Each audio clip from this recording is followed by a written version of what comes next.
Boys and girls, before I tell you what our assignment is for today,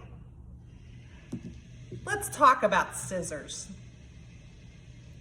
Whenever you use scissors, you always want to make sure that the sharp part is pointed away from your body, not at your body, away from your body.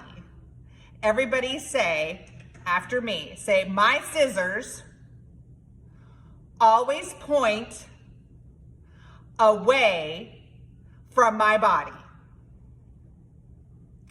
When you are holding scissors, let's say you're walking around your house and you have scissors in your hands, you always want to hold your scissors in your hand with the sharp part covered.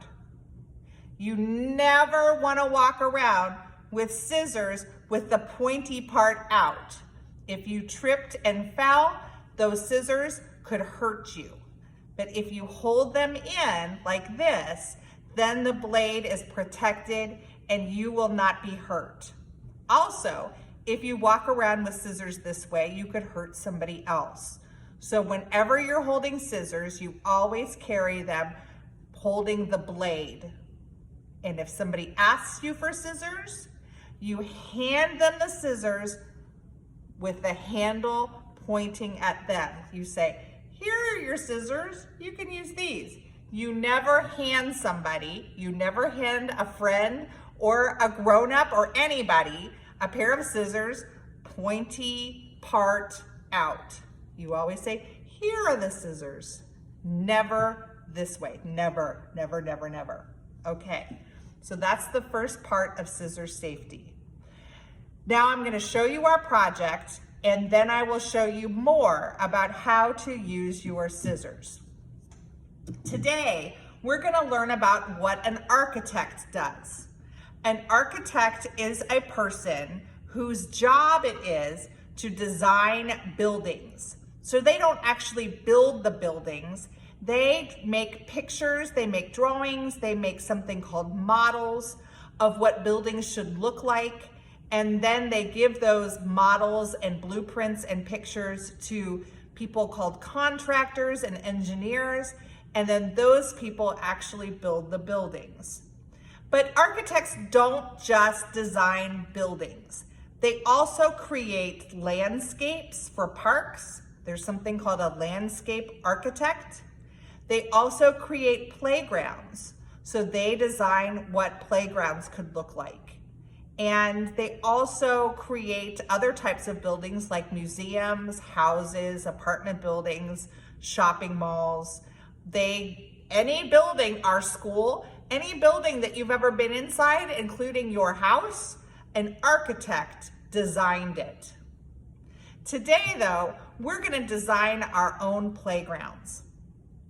And the first thing that we're gonna do, because we are going to be playground architects, is we are going to design the ground that the playground will be on.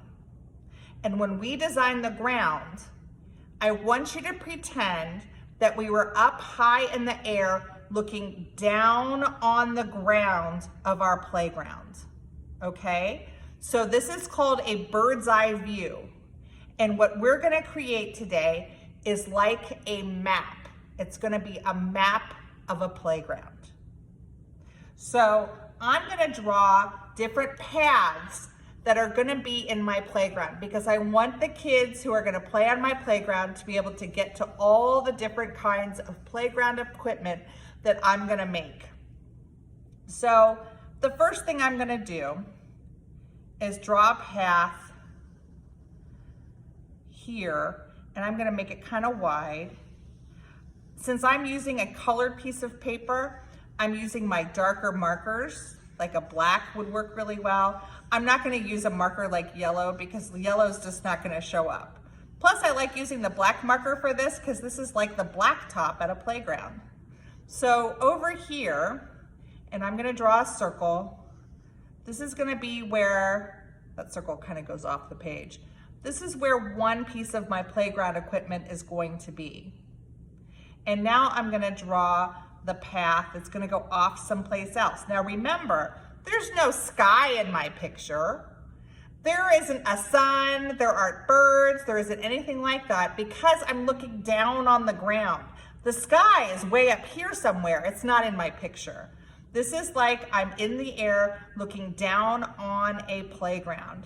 So I'm making the map of a playground.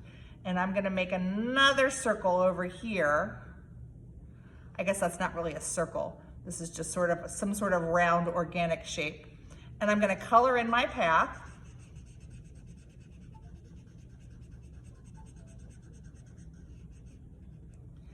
And maybe I'm gonna make another part of the path kind of wind around over here. And I'm gonna add another round shape. Miss Nell's gonna stop using the word circle because none of these are circles. And I'm gonna go ahead and I'm gonna color in the path because this is the blacktop. And while I'm thinking about it, I want the kids who play on my playground to be safe. So I might make sure that, I don't know, I'm gonna make sure that the ground, because right now I don't have any playground equipment in my picture, but I wanna make sure that the ground that the playground equipment is on is gonna be safe. So maybe I'm gonna add another color. It's gonna be like that rubbery sort of blacktop that we have here at Pleasant Hill. I don't know if you kindergartners have ever seen the playground here, but the ground is very, very bouncy. So this is gonna represent how bouncy the ground is. Now, kindergartners and first graders, you do not need to copy Miss Nall. You can make things your own way. As long as you remember, this is a map of a playground. It's like you're looking down on it. Now, if you would like to add other things to your picture, for example, I might want to add some bushes, and they're gonna be very flat, but I could also make some of my bushes so that they're three-dimensional and they're not flat. I'm gonna choose another sheet of paper because it's art class. If I'm gonna make bushes for my playground, they don't have to be green. I can use my imagination. I'm gonna use this purple piece of paper and I'm going to cut some bushes. Now watch what Miss Nall does. My scissors never ever face my body.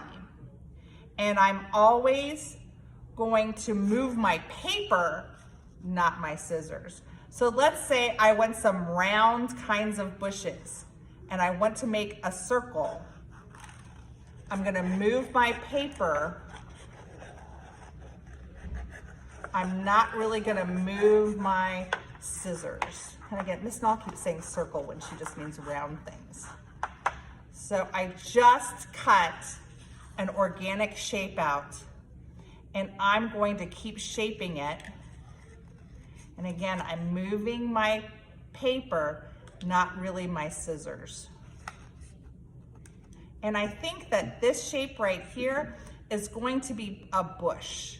But again, it's like I'm looking down on my paper, and I think I'm gonna put the bushes right here towards the entrance of my playground. So I take my glue and I open my lid, and then I do dot, dot, not a lot. So I'm gonna do 3 dots for this. Dot, dot, dot, not a lot. And now I'm gonna glue my bushes down. Now, if you would like to make some 3D bushes for your playground, you can take your scissors and you can cut another shape. And I'm gonna make this one round too. And I'm going to crumple it up because I want to make this kind of stick up. Maybe I want some bushes to sort of stick up on my paper. So I'm gonna crumple it up, and then on the bottom, I'm going to put 2 dots of glue. Remember, dot, dot, not a lot, and I'm gonna glue this bush down. And to make sure this one stays, because it's difficult to glue and make it stay, I'm gonna count to 10 to let the glue dry a little bit so that my paper won't move. 1, 2, 3, 4, 5, 6, 7, 8, 9, 10. And now it stays. So today, I want you guys to draw a map of what you want your playground to look like. And then I want you to choose one sheet of colored paper, and I want you to practice using scissors to cut shapes out and to glue them into your paper. Remember to be safe with your scissors. Use dot, dot, not a lot of glue. And when you're done with your glue, you need to close the lid. And that's what we're gonna do today.